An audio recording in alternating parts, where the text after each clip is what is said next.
Hello' everyone. আজি 12 নৱেম্বৰ ভণ্টিৰ জন্মদিন আছিল। সেইকাৰণে ভাবিলোঁ আজি বাহিৰতে মাংসটো বনাই সকলোৱে একেলগে এসাঁজ খাওঁ।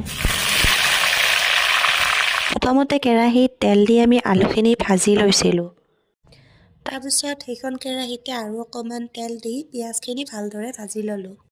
তাৰপিছত আমি মছলাখিনি এড কৰি দিলোঁ। মছলাখিনিত আছিল আদা, নহৰু, কেঁচা জলকীয়া, ধনিয়া, জিৰা আৰু জালুক। সোৱাদটো বেলেঞ্চ কৰিবলৈকে অকণমান চেনিও দি দিলোঁ। 2 চামুচ টমেটো কেচাপ দি দিছোঁ।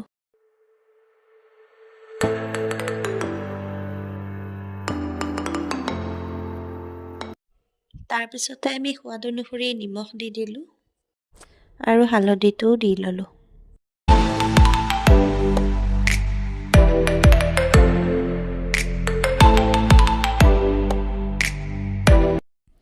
মাংসটো কিছু সময় ভাজি আমি ৰেড চিলি পাউডাৰ দি দিলোঁ।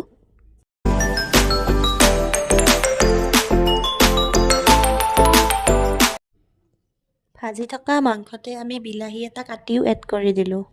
তাৰপাছত প্ৰথমতে ভাজি ৰখা আলুখিনিও আমি এড কৰি দিলোঁ।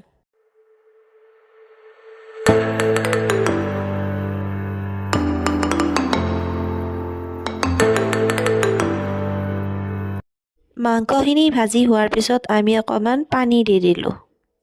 শেষত গৰম মছলাটোও দি দিলোঁ।